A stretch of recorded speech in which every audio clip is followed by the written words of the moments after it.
voglio presentare il mio banco sega. Come potete vedere ho già iniziato a montarlo, sono rimaste giusto alcune parti che voglio completare insieme a voi. Sono partito da una base di un mobile da cucina, come potete vedere. Queste due assi che vedete qua sono due assi di un letto, di cui io ho tagliato le parti, ho ottenuto le parti che mi servivano e ci ho fatto questi due pezzi. Da questo l'unica cosa che io sono andato a comprare, che non avevo in casa, sono questo piano in abete lamellare. Ho qua la mia sega circolare.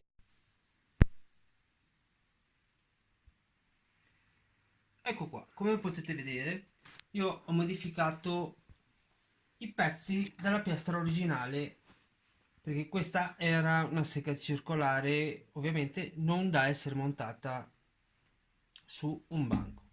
Qua potete vedere il pezzo da cui io ho ricavato il movimento. Per questo mi sono staccato, tagliato col flessibile il pezzo della piastra principale. Ho fatto uno spessore con una barra rettangolare da 2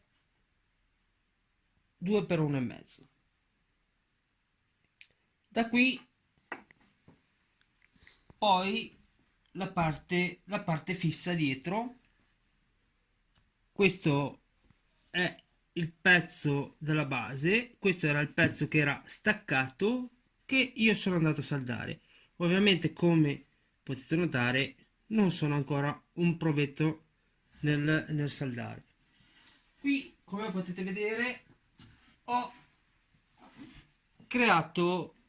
mi sono creato la regolazione, mi sono creato degli spessori fatti con il legno,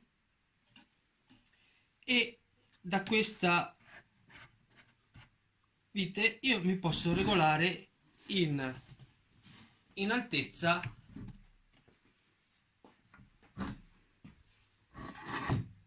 la lama.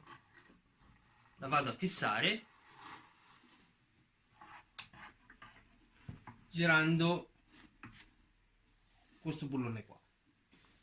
Qui, come potete vedere, avendo mantenuto tutta la sua scatolatura, mi andrò a connettere con l'aspirapolvere, con il relativo manicotto.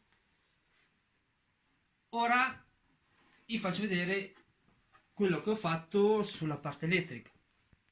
Sulla parte elettrica non ho fatto altro che andare a smontare il suo interruttore, che era posizionato qua sotto. Ho smontato il suo regolatore di velocità. Mi sono andato a collegare direttamente al motore, riportando tutti i collegamenti. Qui trovate il circuito del regolatore di velocità connesso all'interruttore. Interruttori ne ho messi due perché al momento non avevo un interruttore che mi potesse sganciare sia il fase che il neutro. Ho dovuto utilizzare due interruttori. Poi successivamente andrò a modificare questo con un interruttore normale e un interruttore di stop in caso di malfunzionamento, ovvero in caso di problematiche io andrò a schiacciare il classico interruttore a fungo in modo da interrompere subito la corrente. Ora insieme a voi passiamo al montaggio di tutto il resto e poi passeremo con il collaudo.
allora qua partiamo, lo regoliamo a 4 e 2. Anche di qua andiamo a fare un 4 e 2. Questa linea di demarcazione che mi sono fatto serve per avere la regolazione esatta comprensiva del taglio della lama. Ora andiamo a tirare il tutto.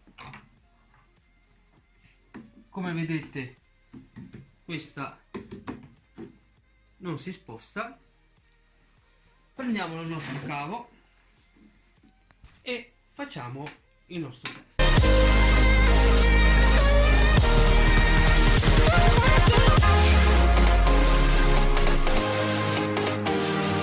Allora, praticamente qua, come potete notare, al dente riesco a avere un taglio massimo di 4,9 cm. Ora vado a prendere una tavola, prendiamo uno scarto, questo qui è un legno che credo sia di un bancale, non so, che ho smontato, e ora vi faccio vedere.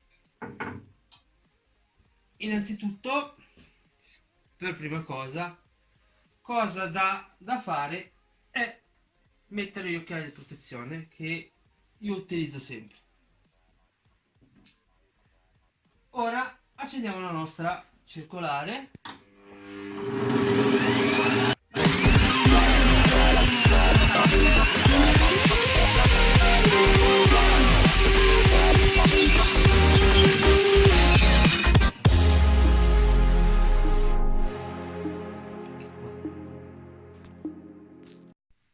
Bene, abbiamo fatto il taglio. La tavola non era granché perché, come potete vedere, è mangiata. Qua i tarli vivono, ci si annidano e si moltiplicano, cosa che dovrò fare successivamente. Come potete vedere, non avendo di aspirazione, mi ritrovo tutta questa polvere qua.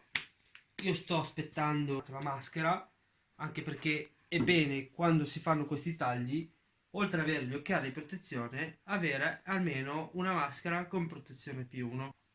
Nei prossimi video cercherò di fare il banco fresa e successivamente mi farò un banco di saldatura. A voi seguirmi, se vi è piaciuto il video fatemi un like oppure iscrivetevi al mio canale. A voi scoprire e seguirmi nei prossimi video che farò. Ciao a tutti, un saluto da Lollo Fai da te.